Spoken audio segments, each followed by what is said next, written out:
propose qu'on puisse lire un passage. On va lire ce passage dans un instant, c'est dans le livre des Nombres. Un passage très important. Alors que nous sommes en train de passer de l'année 2021 à l'année 2022, nous sommes en pleine transition, il y a une nouvelle année, peut-être de nouvelles étapes, de nouveaux défis. Tout est nouveau devant nous face à une nouvelle année.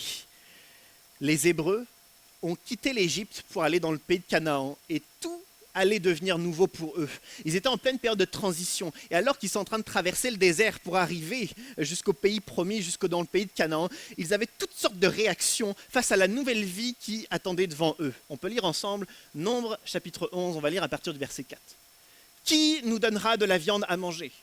Nous nous souvenons des poissons que nous mangions en Égypte et qui ne nous coûtaient rien, des concombres, des melons, des poireaux, des oignons et des gousses d'ail. Maintenant notre gosier est desséché, plus rien. Moïse entendit le peuple qui pleurait, chacun dans sa famille et à l'entrée de sa tente. La colère de l'Éternel s'enflamma fortement. Moïse fut attristé.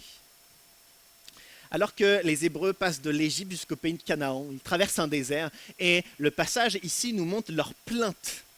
Ils se plaignent parce qu'ils ont faim et ils voudraient manger de la viande. Et ils se souviennent même que lorsqu'ils étaient en Égypte, il y avait l'abondance dans la nourriture. Il n'y avait pas seulement de la viande, il y avait du poisson, des concombres, des melons, etc. Ils décrivent une sorte d'abondance et ils mangeaient à leur faim, il y avait une diversité. Et donc ils se souviennent à quel point l'Égypte, c'était magnifique, c'était extraordinaire, c'était si bon pour eux, contrairement à aujourd'hui, dans le désert, où ils n'ont même pas de viande. Alors on s'imagine, nous lecteurs de ce passage, la compassion qui est censée naître dans notre cœur pour un peuple qui est en train de non seulement de traverser un désert, mais qui n'a même pas de quoi manger, et en plus, leur passé était bien mieux que leur présent. Alors, la compassion devrait s'exprimer de nous, et on imagine la compassion de Dieu également. Dieu devrait avoir de la compassion pour ce peuple, et pourtant, le texte nous dit, la colère de l'Éternel s'enflamma. Comme s'il y avait un décalage entre la perception de Dieu qui en résulte la colère, et la perception du peuple qui en résulte une plainte, une lamentation, de la tristesse. En réalité, même si le peuple paraît en difficulté dans le désert, sans rien à manger, etc., la réalité est différente.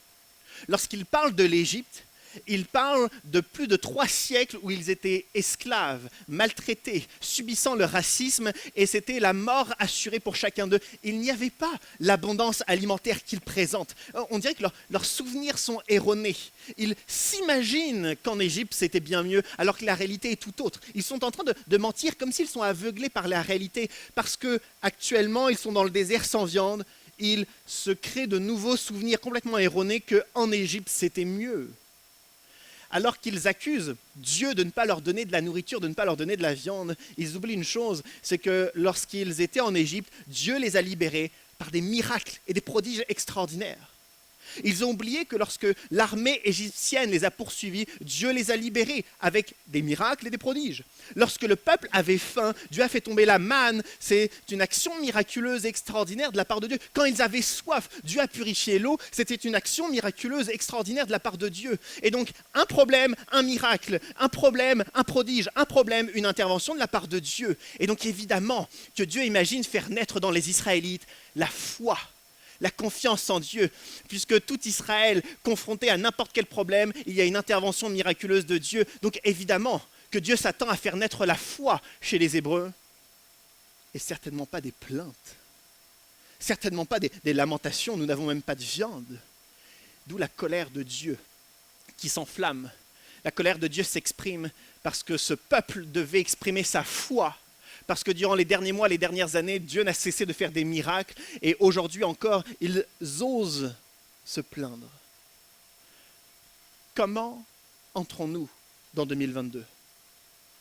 Est-ce que l'on entre comme les Hébreux? C'est-à-dire on est aveugle de ce que Dieu a fait, on a oublié ce que Dieu a fait durant l'année passée, durant les années passées. On ne se souvient plus vraiment de ce que Dieu a fait, des bons moments qu'on a passés dans l'église, des moments forts qu'on a passés dans nos temps personnels et spirituels avec Dieu. On a oublié que Dieu nous a donné des promesses liées à nos enfants, liées à l'avenir de nos enfants. On a oublié ce que Dieu a fait dans notre atmosphère professionnelle. On a oublié ce que Dieu a déposé dans notre cœur lorsqu'on se sentait seul, lorsqu'on se sentait écrasé. On a oublié tout ce que Dieu a fait et donc on pourrait entrer dans 2022 avec des plaintes, avec des lamentations. Parce que où est Dieu? Qu'est-ce que Dieu a fait?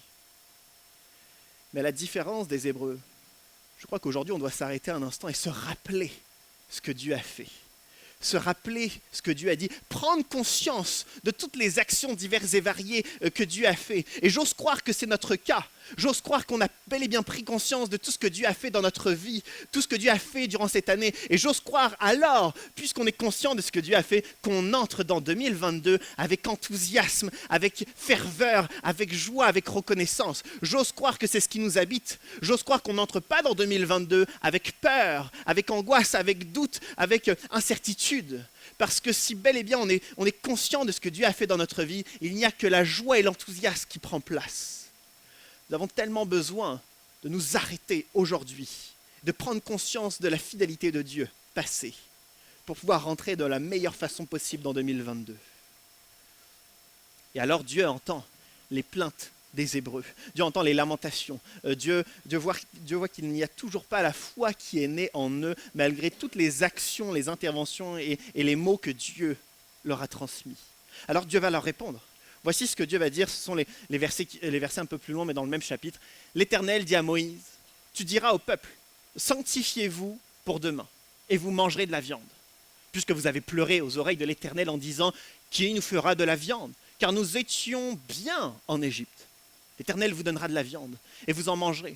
Vous en mangerez non pas 1 jour, ni 2 jours, ni 5 jours, ni 10 jours, ni 20 jours, mais 1 mois entier, jusqu'à ce qu'elle vous sorte par les narines et que vous en ayez du dégoût. Parce que vous avez rejeté l'Éternel qui est au milieu de vous, et parce que vous avez pleuré devant lui en disant « Pourquoi donc sommes-nous sortis d'Égypte ?» Dieu répond. Dieu répond au peuple qui se plaint, au peuple qui n'a toujours pas la foi, au peuple qui demande de la viande.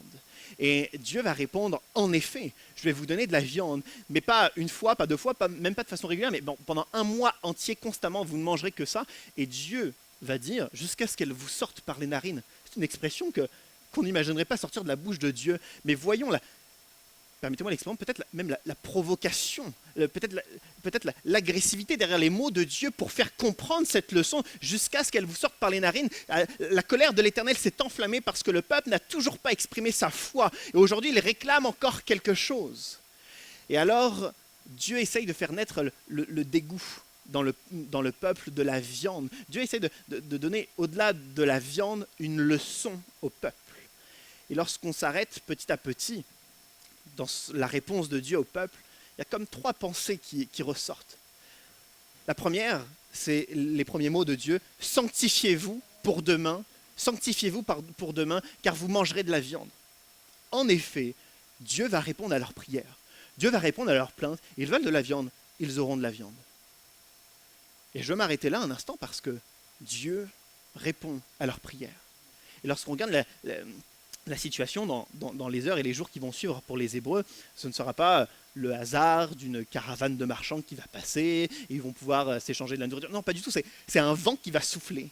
Et des centaines de milliers, un nombre infini de cailles vont arriver, et chaque famille va avoir suffisamment de cailles pour en manger pendant 1 mois. Donc on imagine un nuage entier de cailles qui arrivent, et ils vont avoir suffisamment de viande. C'est un miracle qui se produit pour les Hébreux. C'est-à-dire que Dieu démontre encore une fois sa toute-puissance.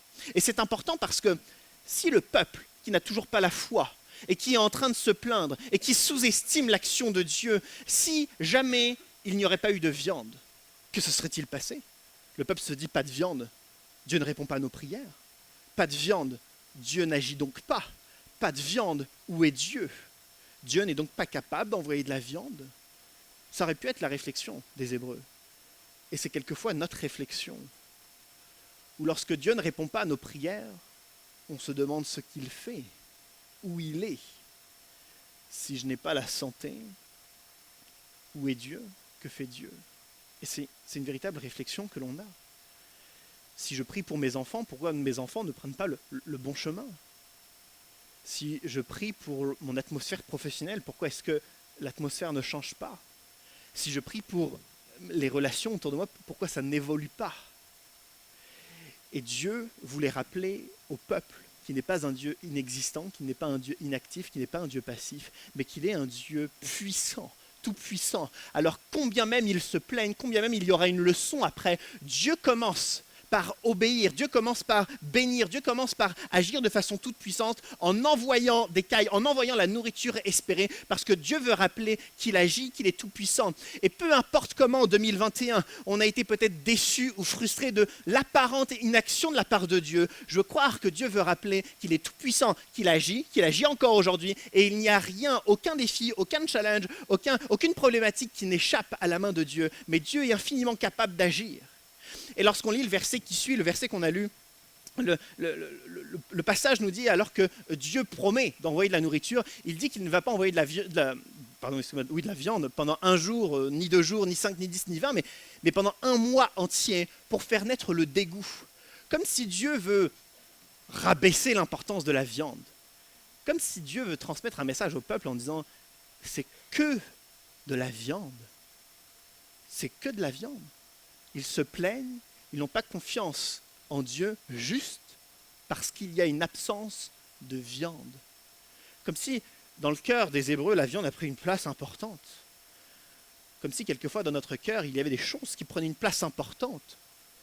Tant que ceci ou cela n'est pas apparu, je me plains, je ne suis pas en forme, je ne suis pas agréable, je n'arrive pas à sortir la tête hors de l'eau, je me sens mal, je me sens triste, je me sens en colère, tout pendant que ce, finalement, petit détail n'est pas encore réglé. Dieu a envie de montrer que la viande, c'est que de la viande. Il n'y a rien de plus, il n'y a rien derrière, il n'y a rien d'importance, il n'y a rien d'important dans cela. Et pourtant, le peuple en est tellement impacté. À cette époque, les Hébreux sont en train de se rebeller contre Moïse. Et la viande fait partie des raisons de la révolte. Ils sont en train de se révolter contre Dieu, révolter contre Moïse parce qu'ils ne mangent pas de la viande. Vraiment, on en arrive là. Et quelquefois, il y a des éléments dans notre quotidien. Je ne sais pas si je devrais donner cet exemple, mais je vais quand même donner cet exemple. Bon, je ne sais pas si je devrais le dire, mais je veux quand même aller jusqu'au bout. On parle depuis évidemment 2 ans de la crise sanitaire. On parle du port du masque. Personne n'a envie de porter le masque, évidemment, parce qu'on était bien sans le masque. On essaye tous de faire des efforts, on essaye tous d'être prudents, on est plus ou moins ravis, et ça peut évidemment, bon, c'est pas agréable. Et pour certains, c'est devenu un acharnement.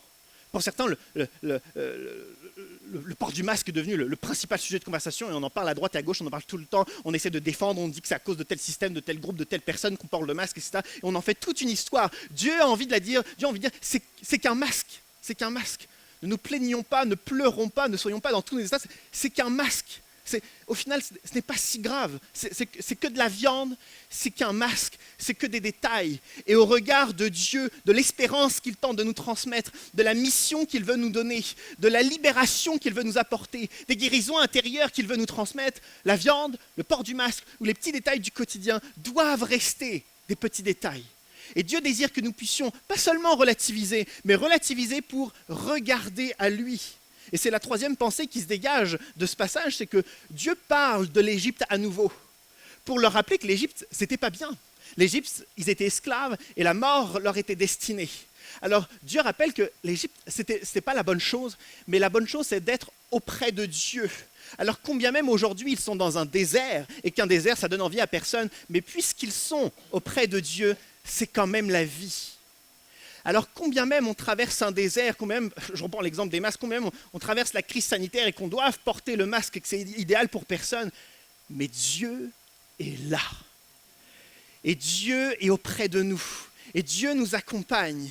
Alors il ne devrait y avoir aucune plainte qui sorte de ma bouche parce que ça doit rester qu'un détail superficiel par rapport à la toute-puissance présente de Dieu qui est auprès de moi, auprès de nous, jour après jour, et qui devrait nous réjouir bien au-delà des détails du quotidien, même si la photocopieuse au travail ne fonctionne pas, même si la collègue de travail n'a pas été agréable, il doit y avoir quelque chose qui sublime ces plaintes quotidiennes, c'est la bonne présence de Dieu.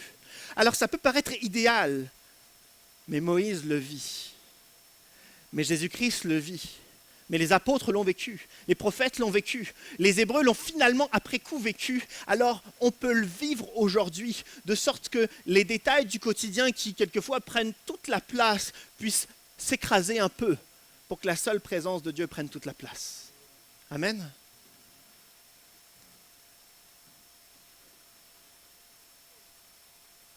Je dirais même que lorsque les Hébreux étaient en Égypte, ils souffraient évidemment. de l'esclavage. Ils souffraient des tâches ingrates. Ils souffraient du racisme des Égyptiens. Mais au final, jusqu'où va notre focalisation, notre concentration sur Christ seul, sur Dieu seul?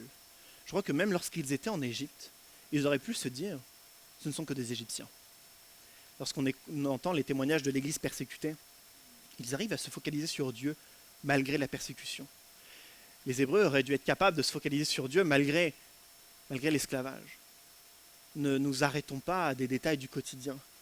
Ne nous arrêtons pas au désert qui est certes pas agréable, au cheminement qui n'est pas toujours agréable. Mais pour la majorité d'entre nous, nous ne sommes pas dans des tragédies ou dans des drames de vie, mais il y a seulement des détails du quotidien qui ne sont pas toujours agréables. Fixons notre regard sur Dieu et Dieu seul, afin qu'il nous alimente jour après jour, qu'en 2022, on ne se focalise pas sur ce que l'on voit, mais sur qui nous offre une espérance éternelle. Amen. On parle du peuple et de la réponse de Dieu au peuple, mais il y a une personne qu'on a peu parlé jusqu'à maintenant, c'est Moïse. Moïse, leader, responsable du peuple, il est appelé par Dieu, il reçoit l'appel de Dieu et sa vocation est en deux étapes, on va dire. La première étape, c'est de faire sortir le peuple hors d'Égypte et d'être la voix de Dieu, le porte-parole de Dieu, et c'est fait, c'est terminé à ce moment-là. Maintenant, sa seconde fonction, c'est d'emmener le peuple jusqu'au pays de Canaan, puisqu'en l'occurrence, il est le seul de tout le groupe, ils sont des centaines de milliers de personnes, il est le seul à avoir déjà voyagé dans ces zones-là. Alors, il est le seul à pouvoir guider le peuple jusqu'au pays de Canaan. Et alors que son rôle, c'est d'être guide, il ne cesse d'entendre les plaintes, les murmures, les désirs de révolte. Alors voici la réaction de Moïse. On peut lire le passage qui suit. Moïse dit à l'Éternel, « Pourquoi affliges-tu ton serviteur? Et pourquoi n'ai-je pas trouvé grâce à tes yeux que tu aies mis sur moi la charge de tout ce peuple? Est-ce moi qui ai conçu ce peuple? Est-ce moi qui l'ai enfanté pour que tu me dises, porte-le sur ton sein comme le nourricier porte un enfant jusqu'au pays que tu as juré à ses pères de lui donner? Où prendrais-je de la viande pour donner à tout ce peuple? Car ils pleurent auprès de moi en disant, donne-nous de la viande à manger. Je ne puis pas, à moi seul, porter tout ce peuple, car il est trop pesant pour moi. Plutôt que de me traiter ainsi, tue-moi, je te prie, si je trouvais grâce à tes yeux, et que je ne vois pas mon malheur. » Moïse réagit, parce que le peuple, pour la énième fois, se plaint. La foi n'est toujours pas née dans leur cœur. Ils n'expriment toujours pas la foi, mais les plaintes. Alors Moïse, on a l'impression dans ces mots, permettez-moi, il craque. Il dit tout. Il remet en question sa responsabilité. Pourquoi est-ce qu'il porte le peuple? Pourquoi est-ce qu'il a la charge du peuple? Est-ce qu'il est le père, la mère, le nourricier du peuple? Certainement pas. C'est le guide, c'est le chef. Il n'est pas là pour écouter les doléances du peuple encore et encore. Il est là pour les guider d'un point A à un point B et ça doit avancer. Suivez Dieu, obéissez à Dieu, mais on va dans cette direction. Il n'est pas là pour entendre les plaintes, les larmes. Il remet en question, disons, son appel. Et finalement, il dit la vérité, il se sent seul et il n'arrive pas à porter le peuple seul. Alors jusqu'à là, on est capable d'entendre Moïse. On est capable d'entendre sa plainte, parce que lui aussi se plaint. Et puis il termine en disant « Tue-moi, tue-moi ».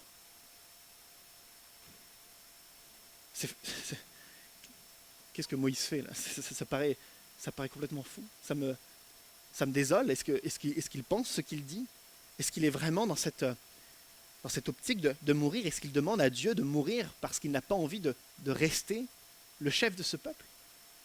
Alors peut-être qu'avec un peu de distance avec ce texte, on pourrait dire « Ah, Moïse, relativise, ça va aller mieux, ça va passer avec le temps, cela. » Mais je crois que certains d'entre nous, on peut comprendre Moïse. Parce que peut-être que certains d'entre nous, on porte certaines charges qui sont lourdes. Et on en vient quelquefois, peut-être certains, à vouloir mettre fin à leur jour, ou certainement mettre fin à leurs responsabilités, mettre fin à leurs charges. Certains sont pères et voudraient arrêter leur responsabilité de père. Certains sont époux, ils voudraient mettre fin à leur responsabilité d'époux.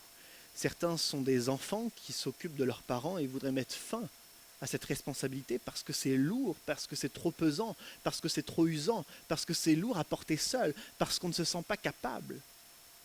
Certains étaient jusqu'alors un bon citoyen, mais ont envie d'abandonner et de manquer d'intégrité et de faire des choses qui ne sont pas saines, qui ne sont pas intègres, qui ne sont pas justes, parce que c'est trop dur. Certains sont chrétiens et ont envie d'arrêter parce que c'est trop dur. Et peut-être qu'en 2021, l'idée était là, de vouloir quelquefois baisser les bras, de vouloir arrêter parce que c'est lourd, parce que c'est dur, parce qu'il n'y a pas de solution évidente, et parce que comme Moïse, on en a marre et on a envie d'arrêter. La différence entre la plainte de Moïse et la plainte du peuple, c'est que le peuple est chacun devant sa tente en train de pleurer devant. C'est presque un spectacle. Ils sont là pour se victimiser, ils sont là pour pleurer devant leur tente comme ça, sans essayer de chercher une solution, sans demander à Dieu, mais ils sont là dans leur plainte. C'est différent par rapport à Moïse, qui le dit à Dieu. Combien même Moïse a des mots durs, combien même Moïse dit « tue-moi », combien même on sent la souffrance intérieure de Moïse qui est si sensible, si intense, mais il le dit à Dieu. Et comme les auteurs des psaumes qui quelquefois vont ouvrir leur cœur et dire les pensées les plus profondes qu'ils ont au fond d'eux, c'est-à-dire quelquefois les auteurs des psaumes vont avouer qu'ils veulent du mal aux autres, qu'ils veulent que les autres meurent parce qu'ils en ont marre, et donc cette sincérité paraît tellement crue les uns avec les autres, mais elle est tellement nécessaire vis-à-vis de Dieu. Et il faut à ce moment-là que Moïse soit honnête, même de dire « j'ai envie de mourir parce que le peuple est trop dur, c'est trop pesant, je me sens trop seul ». Mais heureusement que Moïse est honnête, heureusement que Moïse dit toute la vérité, tout ce qu'il y a au fond de son cœur, parce qu'à ce moment-là, Dieu entend. Et Dieu va lui répondre, on va lire la réponse dans un instant. Et il ne faut surtout pas qu'en 2022, on entre dans cette année avec les mêmes petites prières toutes belles, toutes respectueuses et quelquefois un peu fausses. Mais il faut que l'on entre dans une dimension de vérité, d'authenticité, où nous n'avons pas peur de dire à Dieu nos fragilités, nos déceptions. Nos déceptions. Je parle peut-être juste pour les hommes, mais certainement pour plusieurs femmes aussi, mais pour beaucoup d'hommes, il y a ce désir d'accomplir, ce désir d'avancer, de marquer des étapes importantes de notre vie, de grandir, d'évoluer. Et il y a certains de ces désirs qui ne se sont pas accomplis. Et ce manque d'accomplissement, les échecs en parcours, les situations professionnelles non atteintes, ça peut nous blesser. Et de enfin avouer à Dieu nos manquements, nos absences, de enfin avouer ce qui est au fond de notre cœur, c'est tellement nécessaire pour avoir enfin la réponse de la part de Dieu. Il y a tellement d'entre nous où on porte des choses sur nos épaules, des poids si lourds, pas depuis quelques semaines, mais depuis des années et des années, que 2022 puisse être le moment où, comme Moïse, on déverse tout notre cœur, les profondeurs de notre cœur à Dieu, afin que nous puissions avoir sa réponse, avoir son retour, avoir son intervention, avoir sa parole de vie dont nous avons tellement besoin. Et alors que Moïse transmet ça à Dieu, on a immédiatement la réponse de Dieu. Voici ce que Dieu va dire. L'Éternel dit à Moïse, « Rassemble auprès de moi 70 hommes, pris parmi les anciens d'Israël, les hommes que tu connais, comme anciens et responsables du peuple. Amène-les à la tente de la rencontre et qu'ils s'y présentent avec toi. Je descendrai te parler là. Je prendrai de l'esprit qui est sur toi et je le mettrai sur eux, afin qu'ils portent la charge du peuple avec toi et que tu ne la portes pas tout seul. » Moïse disait se sentir seul. Dieu lui demande de prendre 70 personnes parmi les anciens d'Israël et de les mettre avec lui. Je trouve ça déjà beau et je m'arrête là un instant parce qu'il y a plusieurs minutes, pendant les annonces, on a dit que l'équipe du culte des enfants avait besoin de renforts supplémentaires. Je ne sais pas c'est quoi votre réponse ou ma réponse, mais je connais la réponse de Dieu. C'est « va chercher du monde et emmène-les ». Nous n'avons pas cette autorité, on n'est pas Dieu, mais je veux croire que Dieu va parler aux uns et aux autres, afin que des personnes se lèvent et avec courage y aillent soutenir cette équipe. Le désir de Dieu pour ici les Hébreux, c'est que des personnes viennent porter la charge avec Moïse, là où l'équipe du culte des enfants a besoin que certaines personnes portent la charge avec eux. Que Dieu puisse parler à certains cœurs, que Dieu puisse aller chercher chez les uns et chez les autres des personnes qui pourront aider, qui pourront s'engager, qui pourront s'impliquer. Moïse se sentait seul et Dieu répond à son besoin. Et je trouve que les étapes, autant de la part de Moïse que du côté de Dieu, sont des étapes importantes à souligner. Moïse se sent seul, alors que pourtant il y a des centaines de milliers d'Hébreux autour de lui. Certains vont jusqu'à dire 1 200 000 Hébreux autour de lui à ce moment-là. Alors il y a tellement de monde autour de lui et pourtant il se sent seul. La solitude. Et je trouve que les étapes de ce passage sont importantes. La résolution de la solitude de Moïse commence lorsqu'il l'a verbalisée, lorsqu'il l'a exprimée. Il va dire qu'il se sent seul. Il ne va pas la dire non plus à n'importe qui, il va la dire à Dieu. La deuxième étape, c'est que Dieu demande à Moïse d'aller chercher 70 personnes. Ce n'est pas Dieu qui a envoyé à Moïse 70 personnes, mais c'est à Moïse de faire l'effort d'aller vers les autres. Intriguant. Et la troisième et dernière étape, c'est ce qu'on a lu, et on va revenir plus tard aussi sur cette phrase, mais Dieu va prendre de l'esprit de Dieu qui est sur Moïse, et il va le mettre sur les autres, de sorte qu'ils vont avoir le même esprit, de sorte qu'il va y avoir une affinité entre eux. C'est-à-dire que c'est peut-être que le cas de Moïse, mais pour que Moïse sorte de la solitude, il a fallu qu'il le dise, il a fallu qu'il aille vers les autres, et il a fallu que Dieu, dans sa bonté, crée une affinité entre Moïse et les 70 anciens parce qu'ils vont avoir le même esprit. Ça m'a intrigué ces trois étapes parce que lorsqu'on se renseigne, je ne suis pas psychologue, je ne suis pas psychothérapeute, mais lorsqu'on se renseigne un petit peu, ces trois étapes sont peut-être des résumés de ce que beaucoup de psychothérapeutes vont dire de comment on sort de la solitude. Comme si Dieu avait déjà le protocole pour que ceux qui se sentent seuls puissent sortir de la solitude. Et il m'est arrivé exactement cela il y a quelques années. J'avais 18 ans, et comme tous ceux qui ont 18 ans, il y a un millier de choix à faire dans tous les domaines, et on est complètement perdu.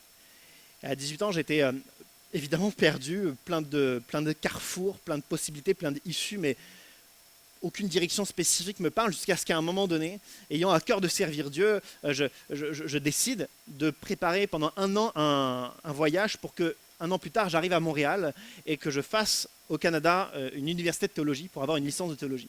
Et donc, je suis heureux de cette direction, sauf qu'il y avait encore plusieurs obstacles, et un obstacle important, c'est la solitude à venir. C'était au mois de juillet, je m'en souviens.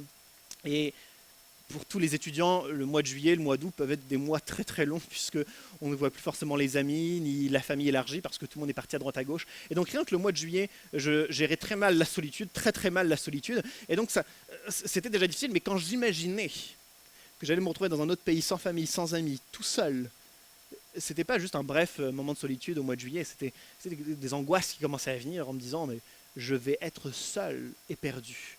Et j'étais prêt à revoir mes projets et à ne plus partir. Le mois d'août, pendant un mois, j'allais être occupé. Et j'allais voir aussi une bonne amie à moi. Et puis, à un moment donné, on discutait, c'était fin août. Et dans un moment d'échange assez honnête, je lui avoue que j'aimerais bien faire une licence de théologie. Et elle me dit, ah, moi aussi. Je dis, ah d'accord, mais non, mais moi c'est dans un an. Elle me dit, mais moi aussi c'est dans un an. Moi par contre je vais partir au Canada, je reste pas en France pour ça. Elle me fait, bah, moi aussi je vais à Montréal. Je dis, mais tu vas dans quelle école? Et on allait dans la même école au même moment sans discuter. Et elle me dit, mais c'est pas tout, parce que l'un et l'autre on avait un couple d'amis en commun et tous les quatre on s'entendait très très bien. Et elle me dit, mais l'autre couple ils m'ont dit la semaine dernière qu'ils allaient faire la même chose. Et donc tous les quatre, on allait partir au même endroit, au même moment, faire la même chose. Alors que dans les semaines précédentes, je priais à Dieu pour dire, je ne sais déjà pas gérer la solitude, comment est-ce que je la gérerai à l'avenir? Je l'ai exprimé, je suis allé vers mon ami pour commencer à lui en parler, et Dieu a béni pour faire en sorte qu'un an plus tard, on arrive tous les quatre à Montréal pour faire la même chose. Il n'y a eu aucun moment de solitude, peu importe les fêtes, anniversaires, Noël ou les week-ends, on les passait tous ensemble parce que Dieu a béni. C'est un court témoignage, mais année après année, puisque l'année suivante, ils sont partis, j'allais à nouveau me retrouver seul, j'ai prié, même démarche, et Dieu a fait en sorte qu'une affinité se crée avec une personne avec qui il n'y en avait jamais jusqu'alors. Un an après, je suis rentré en France, je ne connaissais plus personne, puisque mes amis de mon âge étaient partis dans les quatre coins de la France, et Dieu a créé des affinités avec des personnes que je connaissais déjà et il n'y en avait pas. Je crois que lorsque on remet entre les mains de Dieu les moments de solitude comme celui de Moïse, je crois que Dieu est capable, alors qu'on va vers les autres, de créer des affinités. Dieu ne nous a pas créés pour qu'on reste seul, Dieu ne nous a pas créés pour qu'on ressente la solitude, mais pour qu'on aille vers les autres et que Dieu crée ces affinités. Voici le dernier point, et certainement pour moi le point le plus fort et le plus important. Moïse partage sa solitude à Dieu. Il se sent seul en portant cette charge. Et Dieu demande à Moïse d'aller chercher 70 personnes, de les amener à la tente de la rencontre. Et l'esprit de Dieu qui était sur Moïse va être mis sur ces 70 autres personnes. Lorsqu'on regarde cette idée de la part de Dieu, de mettre 70 personnes autour de Moïse, c'est une belle idée, mais cette idée a déjà été appliquée. En fait, plusieurs mois plus tôt, Moïse était déjà fatigué, Moïse était déjà usé, il n'en pouvait déjà plus. Et son beau-père, Jéthro, les beaux-pères ont des très bons conseils, le père de sa femme voit la fatigue et l'usure de Moïse et lui dit, eh bien écoute, tu ne devrais pas rester seul dans ta responsabilité, prends des chefs avec toi. Des chefs de 1000, des chefs de 100, des chefs de 50 et des chefs de 10 personnes, de 50, 100 et 1000 personnes. Et donc Moïse va entendre ce conseil et va le mettre en place, puisqu'il fait confiance à son beau-père, c'est un homme de Dieu, et donc il va mettre tous ses chefs. Donc quand Moïse dit à Dieu, je me sens seul, non Moïse, tu n'es pas seul, ça fait plusieurs mois qu'il y a tout un tas de chefs avec toi, et il y a toute une organisation, il y a tout un management de personnes, c'est pas possible que tu te sentes seul, ce n'est pas vrai. Et puis finalement, quand on regarde les années qui suivent, parce que pendant 40 ans, il y aura ces fameux chefs, et quelquefois il y a eu des catastrophes naturelles. On a vu Moïse, mais on n'a pas vu les chefs. Il y a eu à un moment donné une trahison. On a vu Moïse régler la situation, mais pas les chefs. À un moment donné, il y a eu une révolte, pas les chefs. Lors de la succession de Moïse, pas les chefs. Les chefs étaient toujours absents, comme si ils faisaient leurs petites actions de midi à 14h, et puis ça s'arrêtait là. Et c'est leur action, mais ils n'étaient pas vraiment impliqués. Ils n'avaient pas à cœur le peuple. Ils n'avaient pas le même cœur de Moïse, le cœur pour rencontrer Dieu, pour partager Dieu aux autres. Ils n'étaient pas vraiment impliqués, ils n'étaient pas vraiment à 100% dans leur charge, mais ils étaient juste là pour faire leurs petites actions. Et la différence entre les chefs et les 70 des anciens, la différence la voici. Allant à la tente de la rencontre, Dieu va mettre son esprit sur les 70. C'est l'esprit de Dieu, la présence de l'Esprit de Dieu qui est différent entre les chefs et les 70 qui vont être là avec Moïse. Et lorsqu'on regarde les fameux 70 parmi les anciens, on va les retrouver à chaque moment important. À chaque drame, à chaque tragédie, à chaque célébration, ils vont être là, à droite, à gauche, autour de Moïse. Lorsque une révolte va se faire contre Moïse, les 70 vont s'avancer avec Moïse. Comme s'ils ont envie de le protéger, comme s'ils ont envie de le garder, comme s'ils ont envie de faire leur rôle, tout simplement. Parce que eux, ils sont vraiment impliqués. Le Saint-Esprit est la différence entre un chef qui ne fait rien et un ancien qui est vraiment efficace et actif. La question que je me pose, c'est comment est-ce que je vais entrer dans 2022 ?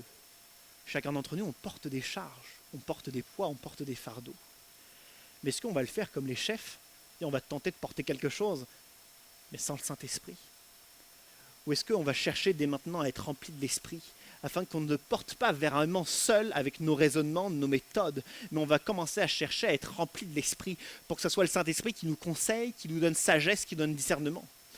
La 3e semaine de janvier, je le rappelle, il y aura une semaine de jeûne et prière, et on va prier pour que plus que jamais, on puisse être rempli de l'Esprit. Durant les derniers mois, vous le savez, on a une thématique sur le Saint-Esprit. Le but, c'était que, remplis de l'Esprit, nous puissions redécouvrir les vérités spirituelles, l'action du Saint-Esprit en nous. On a parlé des dons spirituels, du fruit de l'Esprit, que ça puisse être une réalité.